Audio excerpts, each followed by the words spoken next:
and welcome to my channel where I make dishes inspired by some of my favorite video game characters. Today's dish is inspired by Abigail from Stardew Valley. Abigail is one of the most popular bachelorettes and characters from Stardew, and it's easy to see why.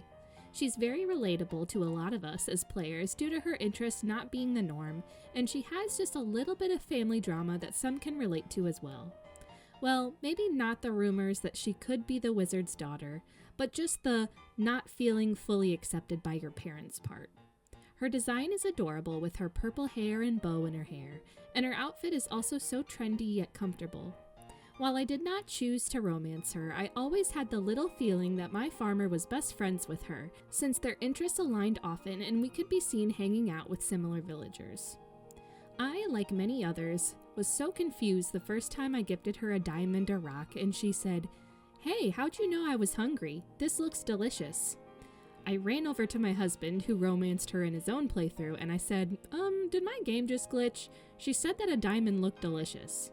And he just laughed and covered his face and said, "Yeah, she, kind of is known for eating rocks." I immediately thought that this was hilarious, and it was even funnier when right after this, I gifted her some blackberries and she said, "What am I supposed to do with this?" Eat it?" I yelled at my screen while laughing. Therefore, it's probably no surprise to any Stardew Valley fan that we are making some Amethyst grape rock candy for Abigail, since she loves a delectable rock to snack on, and two of her favorite gifts are amethysts and magic rock candy. Here's what you'll need to make your own: water, light corn syrup, granulated sugar, grape flavoring or extract, and optional purple food coloring. While the list of ingredients we need is short, do note that an important tool we need is a thermometer. A candy thermometer will work best since it can clip to the side of our pan and we don't have to worry about holding it, but you can use another thermometer like a meat thermometer if you don't have one. The process for this rock candy is really pretty simple. We'll start out by heading to our stovetop and adding all but just a tiny bit of our ingredients. So, to the saucepan, you'll add a half cup of water, 3/4 cup of light corn syrup, 2 cups of granulated sugar, 1 teaspoon of grape flavoring, and a few drops of purple food coloring. We'll mix everything together and then start heating the pan on medium heat. We'll stir pretty frequently as it heats until it starts to bubble and boil. Once it starts the process of boiling, make sure not to stir again until it's finished heating. As the sugary mixture is heating, we'll grab a baking sheet and line it with some aluminum foil, and then we'll spray it with some baking spray and set it aside for later. Once the liquid is boiling, we'll place our candy thermometer into the liquid and watch it carefully. We'll allow the mixture to keep heating until it reaches 300 degrees Fahrenheit.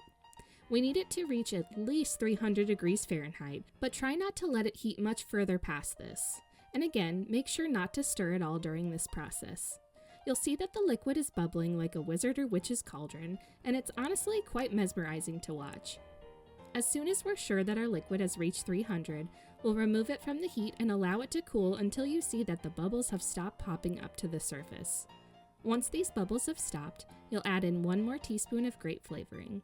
Mix everything up quickly, and then you'll pour it all into your prepared baking sheet. All that's left to do really is be patient.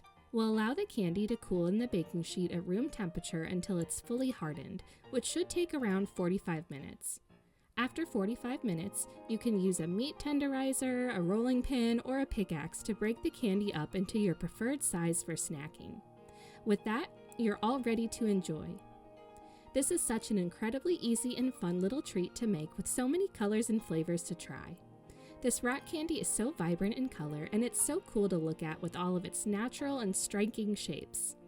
It almost feels like a little science experiment to make, and it makes plenty so you can pop some into your mouth for days. I love the gentle sweetness it has to it, paired with the subtle grape flavoring. It's sweet and fun, but not too heavy to enjoy, and with all of the options for colors and flavors, you'll definitely want to give it a try again. This is the perfect treat for Abigail because it looks like a delicious rock, but it is actually edible and good for her stomach.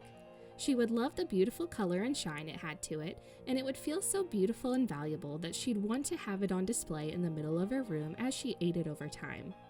I'm sure in Stardew Valley, this would be a rare drop while mining, and maybe Krobus would even want to sell some. Abigail doesn't strike me as much of a cook, but since this treat is right up her wheelhouse, she'd make her way out of her room to make some with her mother, and her mother would love to have such a nice bonding time as a family. When she's not busy walking around town or playing the flute, she'd love to veg out in her room playing a game with a handful of this rock candy, and it would feel like the perfect day in the perfect town.